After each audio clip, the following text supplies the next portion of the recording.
What's happening? How y'all doing out there? Facts from the Ghost podcast. And this particular topic, or as I like to call it, a hot take topic, is involving the East standings and the three top teams that I feel is contenders for the NBA championship this year. Now, looking at the three teams in its entirety, for me, I got to pick Milwaukee. And the reasons why I'm picking Milwaukee, because I just think they're the most complete team in the Eastern Conference. I think their team was pretty much built for winning championships. And I think that they got every integral piece needed in order to not only compete for an NBA World Championship, but to win it as well. So basically, they made two very important signings, and Jay Crowder, and then they signed Gordon Dragic a couple days ago. Now, what they're getting from both these players, especially from Jay Crowder, is a guy who can guard multiple wing players. I like to think he can guard, at least the shooting guard position, small forward position, or maybe some power forwards. I think he still has that ability to guard those type of positions. And plus, and he can also, hit the three. He can also, he can give you some offense, but I mean, if you had to put him in the starting lineup, I think he's still capable of, being efficient enough to give the production needed to, like I said, to compete for an NBA championship and then perhaps win an NBA championship. So I think he's still capable of playing at that level. Now, with Gordon Dragic, you get a floor general off the bench. Gordon Dragic, he's a little long in the tooth. He's been around for so many years. I forgot how many years he actually played. I know he's a veteran. I would like to say the man's at least played. Gosh, man. I don't know how many years he's played, but I know he's a veteran, and I know he had, during his time, and I'd say, early in his career, he was regarded as one of the best guards in the game. If that makes sense. So, um,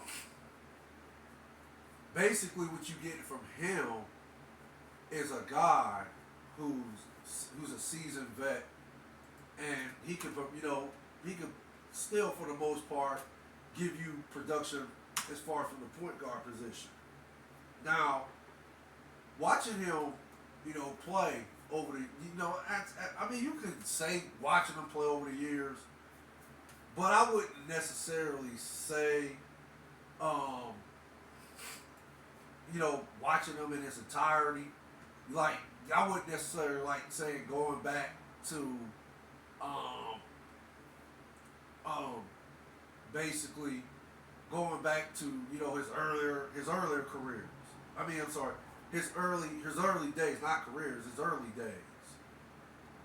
And basically, for the most part, um, what you get from him is a guy, and actually, now that I remember, he started his career in 2008. So I like to think, if you round it up, what is that, 2010? So that I like to think, if he started in 2010 and it's 2023 now, I would like to think you take 10 from 2023, that's going to give you 13. So I like to think that's 13 years right there. So I like to think he's played 15 years in the NBA. So yeah, of course he's a veteran. And yeah, again, during his early days, he was one of the top point guards in the game.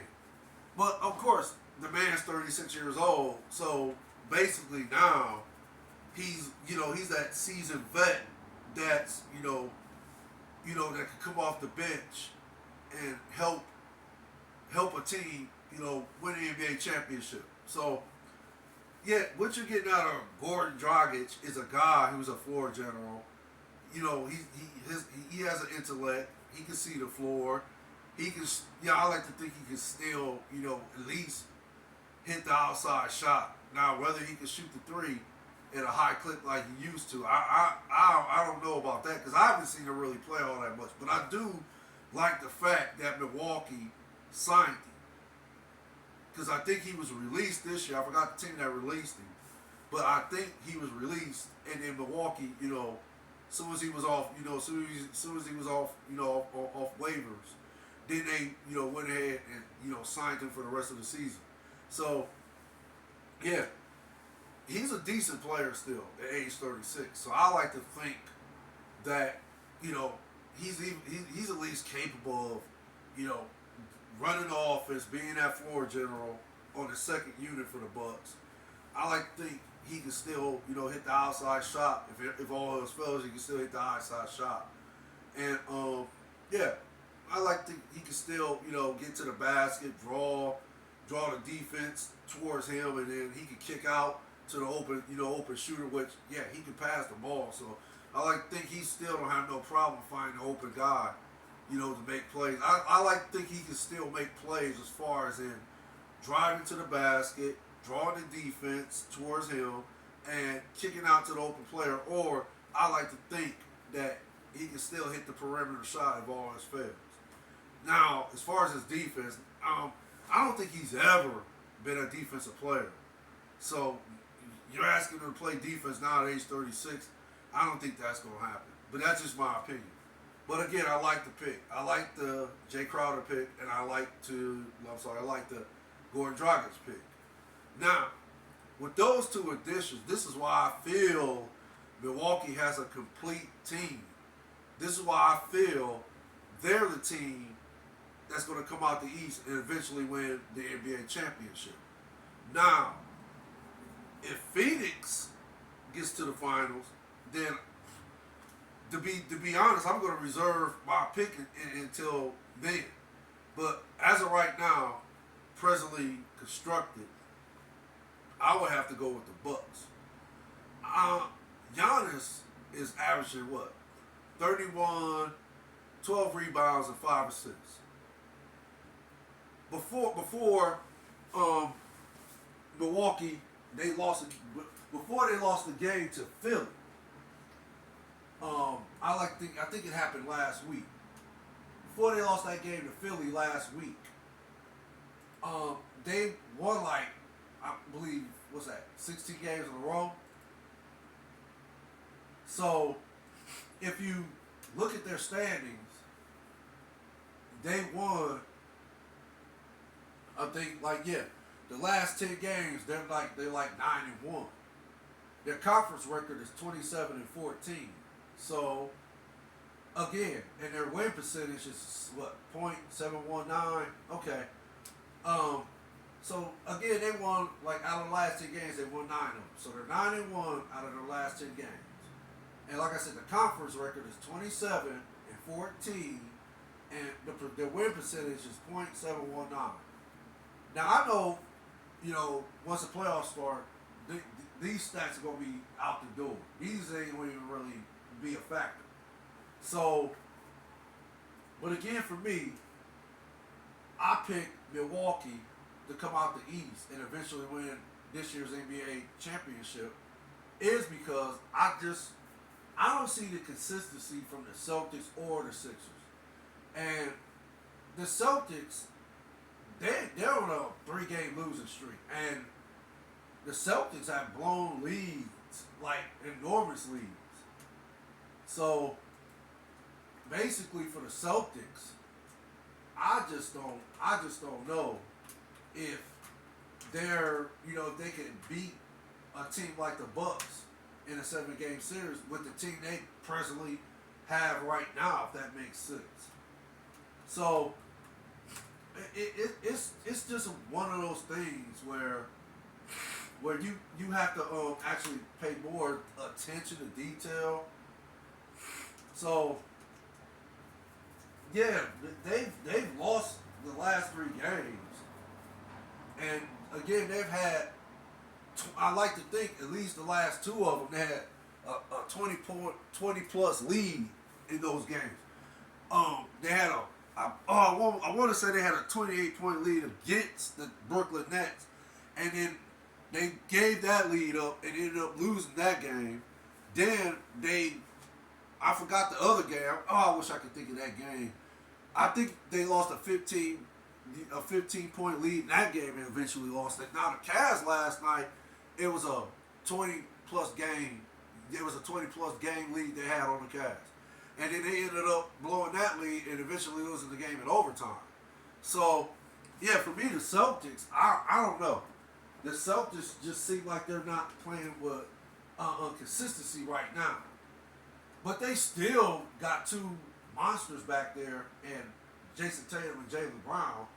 And Jason Tatum is averaging 31, 8 rebounds, and 4 assists a game. And with Jaylen, he's averaging 26, 7 rebounds, and 3 assists a game. So, okay, you got your 2 backcourt monsters. And, okay, of course, you can't count them out. You can't just, they're what's that? They're formidable. Excuse my pronunciation, but it's formidable. No, I'm sorry. Formidable. No, formidable. There we go. Formidable. They're formidable opponents. So you got that in the Boston Celtics. Plus, don't forget about Marcus Smart. Marcus Smart is still, in my opinion, an elite defender. Al Horford is, a decent, center. He's still holding his own, rebounding the ball, playing decent defense, and also stepping out on occasions and hitting the 3-point shot. Malcolm Brogdon is a decent point guard. So you got him, and then what's the other guy? Robert Williams III. I like to think he plays center for the Celtics. Now, he has this is the same with the Bucks too. This also is going to play a factor as to who comes out the East also, and it's the precarious health history both these teams have. Now, in particular, Robert Williams, he's been in and out the lineup since I think last year, and he's endured significant injuries for the past year, and he's still trying to find his way back, or should I say he's still trying to acclimate himself with the Celtics and his teammates. So he's still trying to find his way. So yeah, you have to keep an eye on that, because I know if he's not 100%, then I would be shocked at the Celtics if they weren't even to get that far to play the Milwaukee Bucks. I would be shocked if Boston would beat them in a 7-game series without that Robert Williams III guy. He's a very important piece to the puzzle, and he's a very important player for them to not only get out the East, but to win an NBA championship, in my opinion. So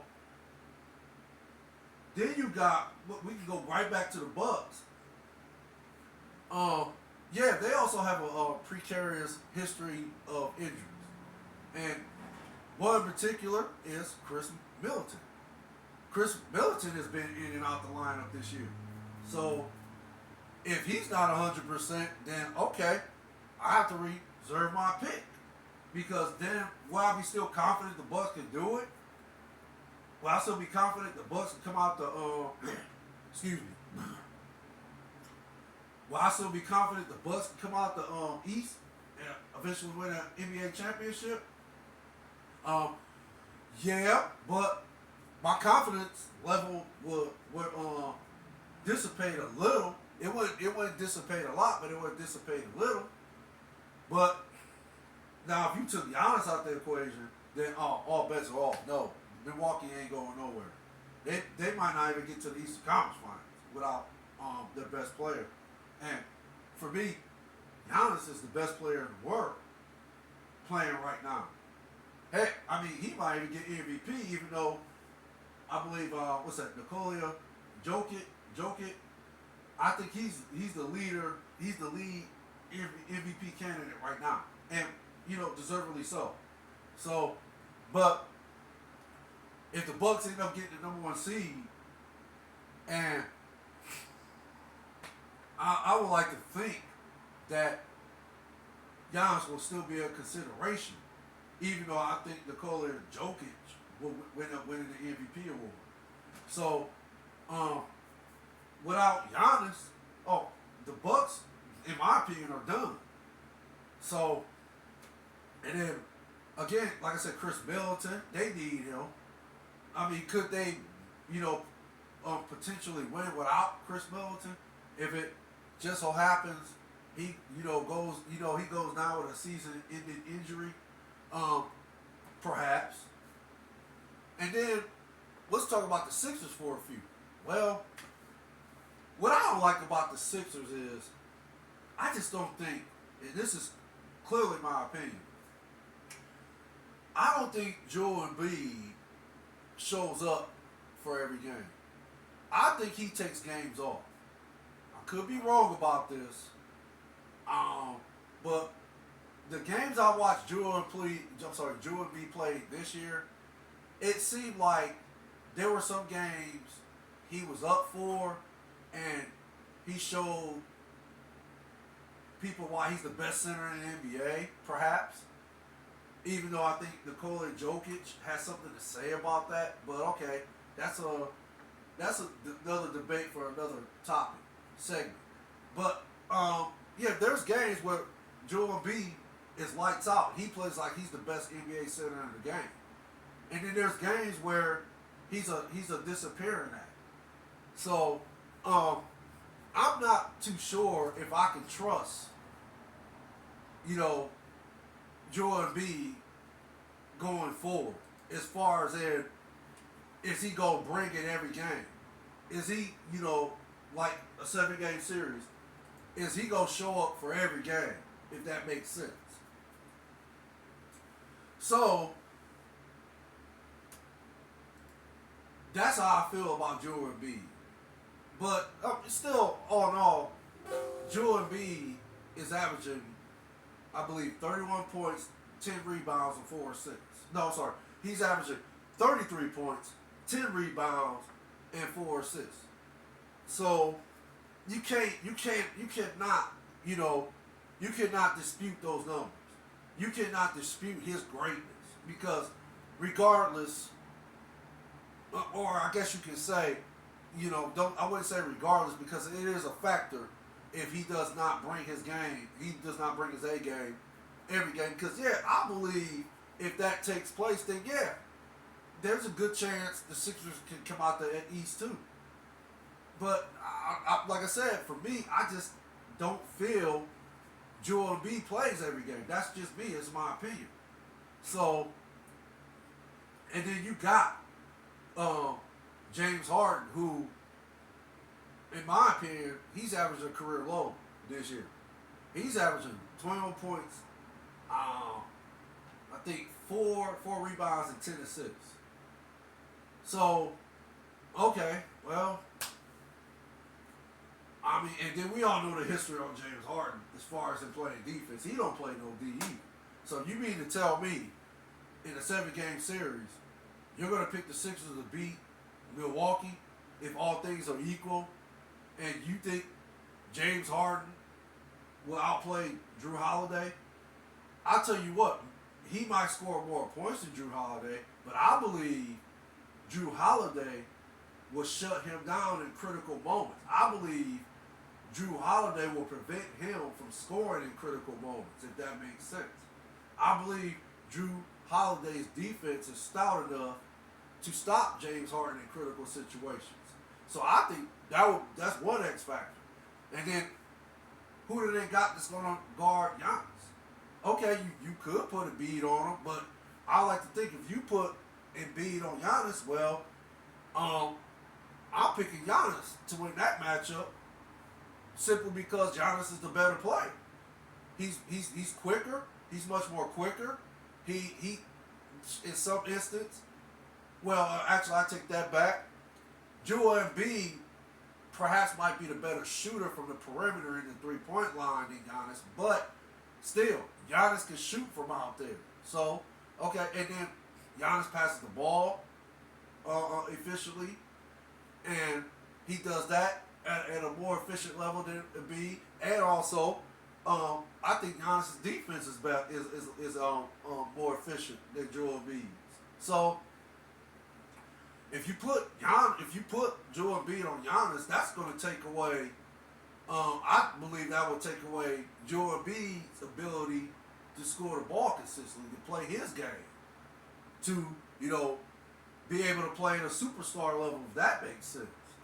So, for me, yeah, if you ask me who would win that series, yeah, I'm picking Milwaukee all day long because of those reasons I just explained as far as in the matchups.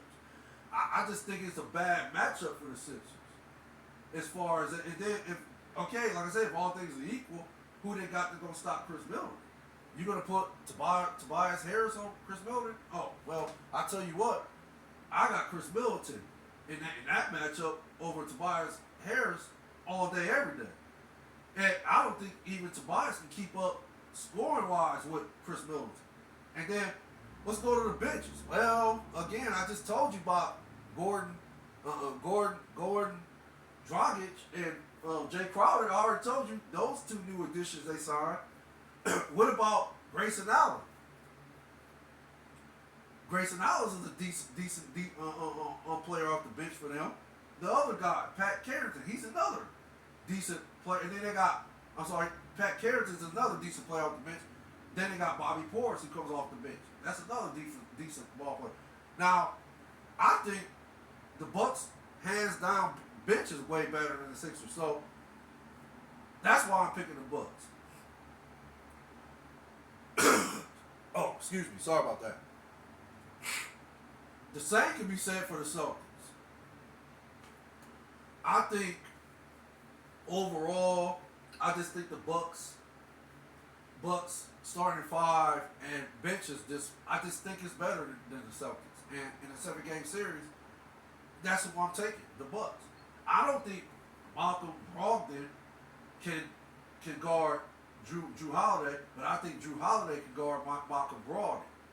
And again, I don't think Al Horford, even though, again, Al Horford is still a decent player at this stage of his career, I don't think he can guard a player like Brook Lopez or Giannis.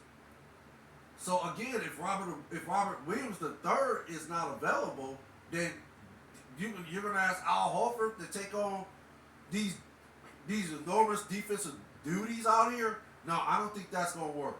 I think that'll be a bad matchup for Al Horford. I think that would take a lot out of him. And I also think that'll take a lot away from his game. So he won't be effective on the offensive end, in my opinion.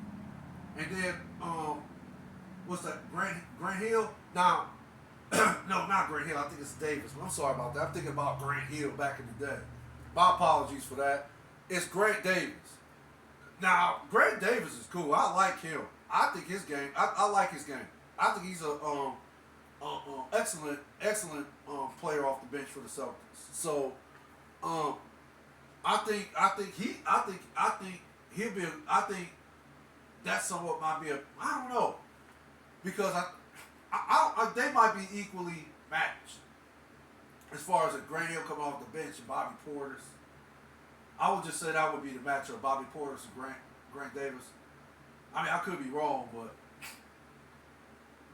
yeah. Again, for me, the bench and the starting five, it just seems like a mismatch for me. So again, this is why I'm picking the Bucks to come out the East, because of these reasons. It just seems like for me the Bucks are clearly the best team in the East, and the team that's going to come out the East and eventually win the NBA championship. If you assume all things are going to be equal. Now again, if the Phoenix Suns get there, then I'm reserving my pick. But I think if anybody else come out the West and go to the finals and meet up with the Bucks, I think the Bucks will win this year's NBA championship. So that's basically all I have to say right now. I'm gonna do some more content later, but I appreciate y'all listening. If you want to like my video, I appreciate that even more. But the views, I appreciate those even more, to be honest. The likes I appreciate, but the views I appreciate even more. So y'all take care. Y'all stay blessed out there. Stay safe too. You and your families. Worldwide. Facts from the Ghost. One love. Later.